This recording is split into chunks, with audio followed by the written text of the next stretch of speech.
buenos días, mi nombre es Karen Pérez. Ahondando un poco en lo que es la materia del derecho tributario, se hace necesario saber de dónde nace el derecho tributario.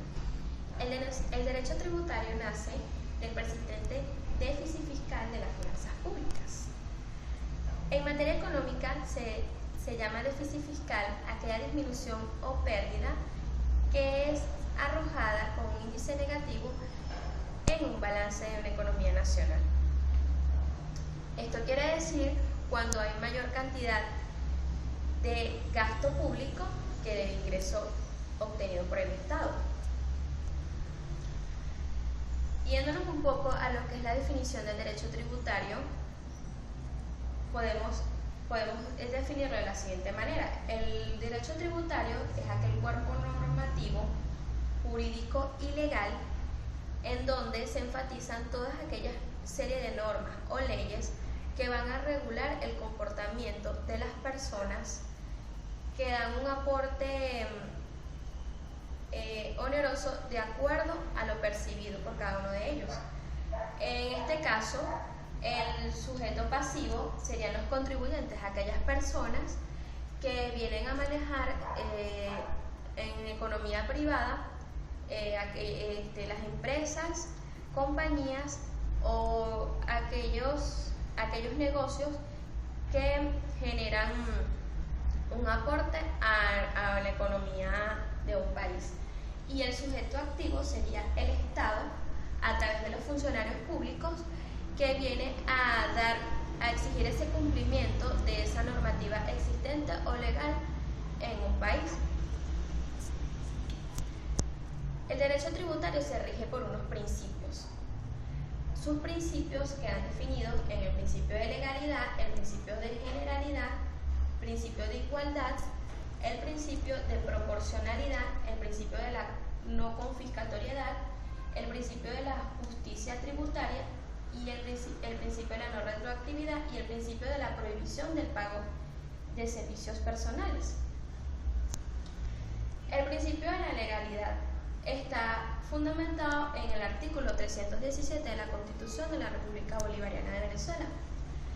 Este nos establece que el poder público debe estar sustentado en la ley y no en las voluntades personales.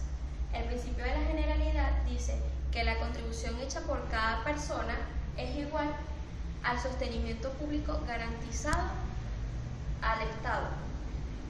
Este está sustentado en el artículo 133 de la Constitución.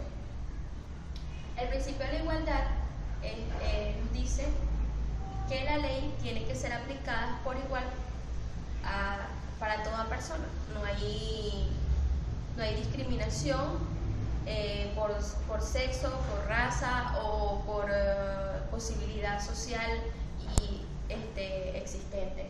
Este se encuentra reflejado en el artículo 21 de la Carta Magna.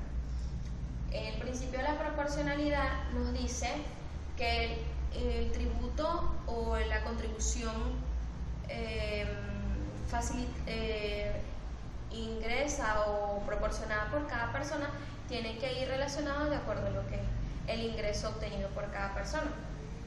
El principio de la no confiscatoriedad establece de que la persona tiene el derecho de su goce, disfrute y ejercicio económico en la economía privada que él desee desenvolverse, sin la confiscación de sus bienes. Esto quiere decir que no se le limite ni se le prive de sus ingresos y de sus ganancias, salvo aquellos artículos de la Constitución, el 115, 116 y 317, que se resumen en cuando hay expropiación por causa de utilidad pública o social.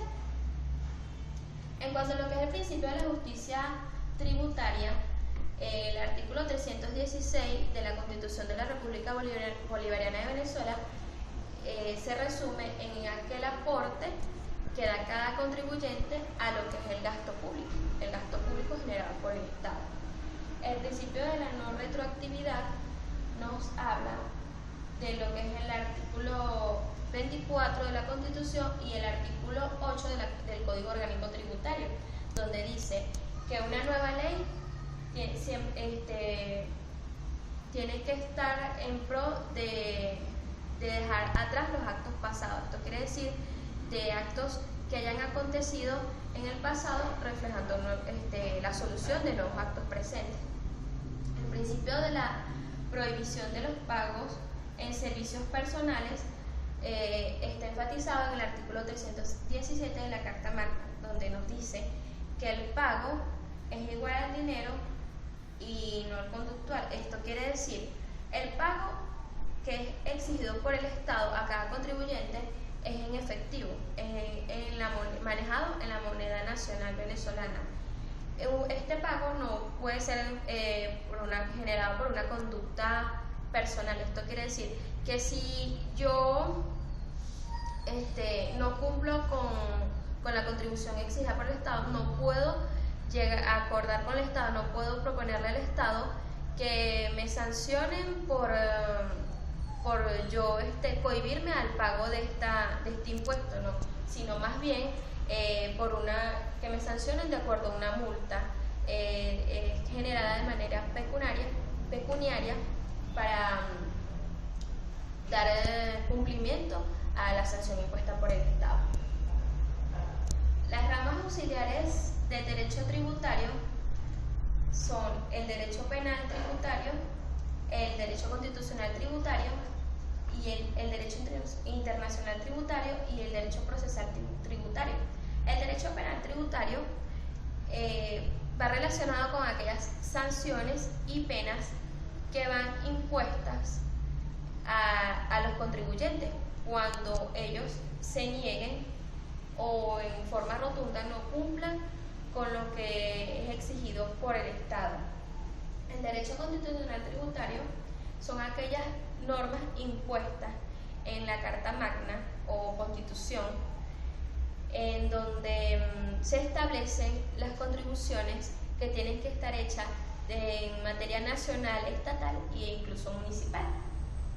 El derecho internacional tributario quiere decir cuando están inmersos dos o más países en la soberanía tributaria, en el pago de impuestos arancelarios para bien sea importaciones o exportaciones hechas de un país a otro. El derecho procesal tributario habla de todos aquellos procesos o mecanismos que van relacionados a los pagos o tributos exigidos a cada uno de sus contribuyentes para que estos lleguen en sí a realizar el pago que les exige el Estado. Las fuentes del derecho tributario. Las fuentes del derecho tributario tienen que ver con materia del derecho en general. Están divididas en fuentes materiales y fuentes formales. Las fuentes materiales son aquellas normas, leyes que están tipificadas, escritas y preestablecidas en el ordenamiento jurídico con la finalidad de regular la conducta del hombre en la sociedad. En las fuentes formales son aquellos organismos funcionarios públicos que llevan a cabo el cumplimiento de estas fuentes formales, esta cantidad de serie de normas que van a obtener como resultado el cumplimiento de esos contribuyentes especiales. Estas quedan divididas en el artículo 2 del Código Tributario de la siguiente manera. Las disposiciones, 1. Las disposiciones constitucionales. 2. Los tratados, convenios o acuerdos internacionales celebrados por la República. 3. Las leyes y los actos con fuerza de ley.